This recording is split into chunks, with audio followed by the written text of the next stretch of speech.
Josh. I grew up in California. I've lived in Southwest Missouri, Georgia, and now the upstate of South Carolina. And I am Barbie and grew up on the other side of the coast from Josh. I grew up in Savannah, Georgia, and then moved to Charleston and lived in Columbia for a little bit.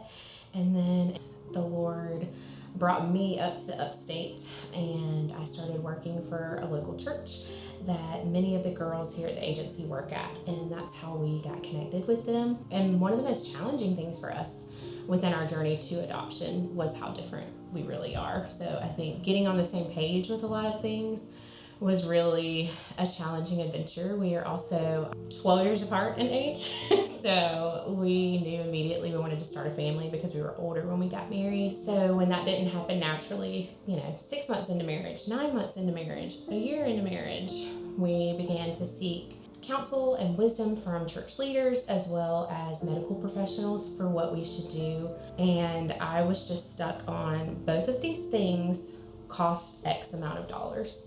And one of them gives the end result of a guaranteed child and the other does not. No matter which route we went, we were going to end up in another season of waiting. We had waited for 4 years almost in infertility and wrestling through that. But then if we were going to do IUI, it was not guaranteed that it was going to be this instantaneous thing. There were going to be hormones, there were going to be waiting until cycles were right, and that was another wait process. But if we were going to do adoption, we knew they had almost a year wait list at that point, and we knew that was going to be a wait. So we knew that the Lord wanted to do something with us in the waiting, that was the very apparent part, that wasn't going to change.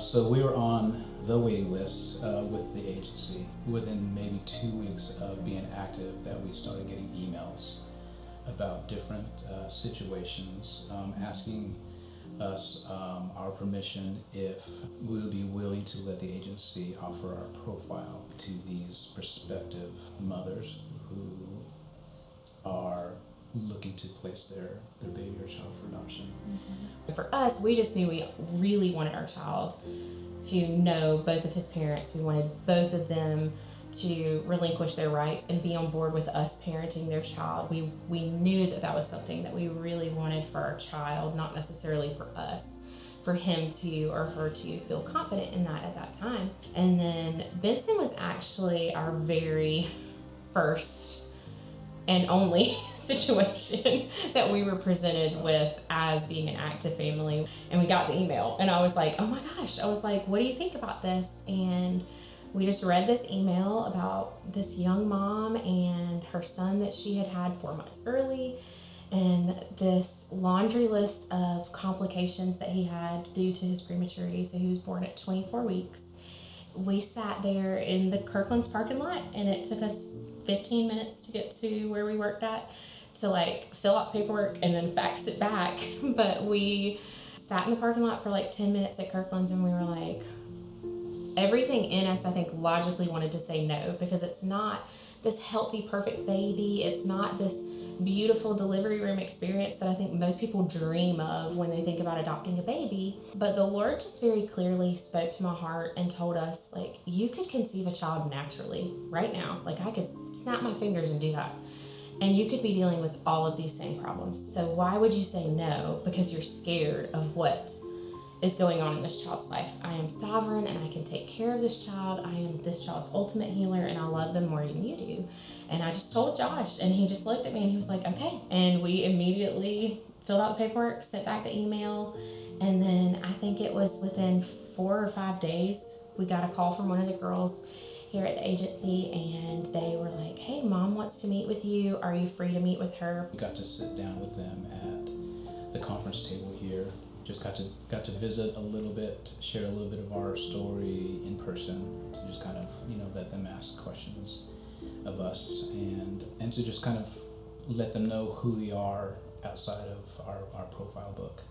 And the meeting went really well. There was a moment where we actually got to huddle up and pray with them.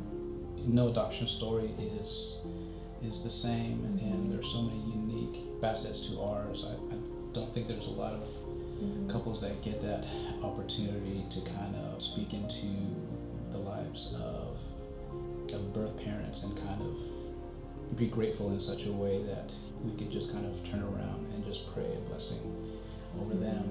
But we certainly got to do that. Just don't be afraid to be your authentic self in what you're doing in this process, because the Lord's going to use that, even the messy, ugly parts that you don't want people to know about.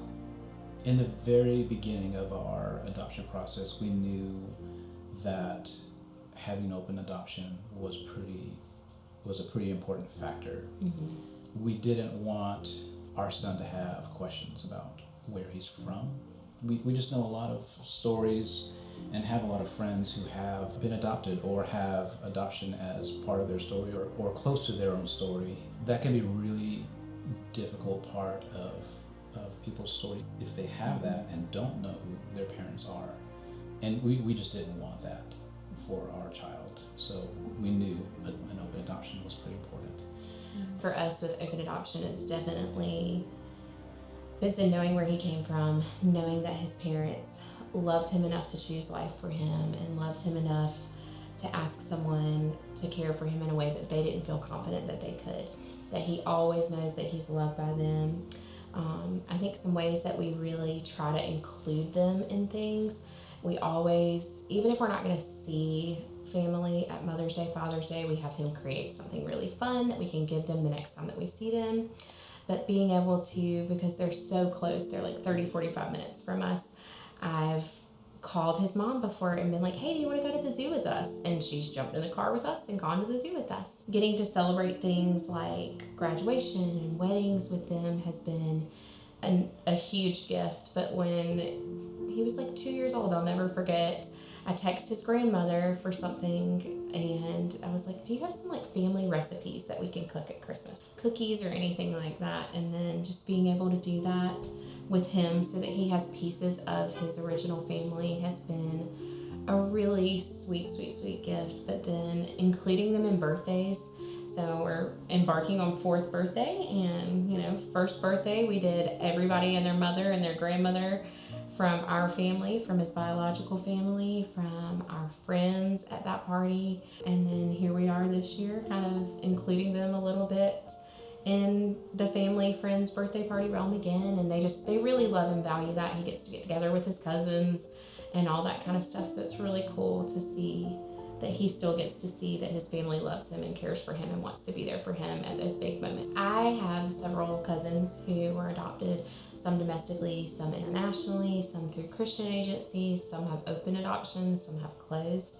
I also have a couple friends who are birth mothers who have placed their children for adoption through different agencies, and just listening to Elizabeth and her team share their heart behind caring for all 3 parts of the adoption process, that being the adoptee of the child, the adoptive parents, and the biological parents, just really blew me away. Knowing how much aftercare they had for birth parents, knowing how much education we were going to receive going into it, and helpful language for us to be able to communicate in a way that honored and glorified them and honored and glorified the Lord. I think more than anything for us, just knowing that they loved Jesus and that they were going to follow what God laid on their heart for the way to run and care for the people that were going to be a part of this process was a huge piece to us, because we knew they weren't going to be operating out of their own strength, that they would be relying on the Lord to lead them and ultimately to lead us in the right way to raise our future child. Was a really big thing for us, that it gave us a lot of peace to know that they were carrying the same Christian values that we did.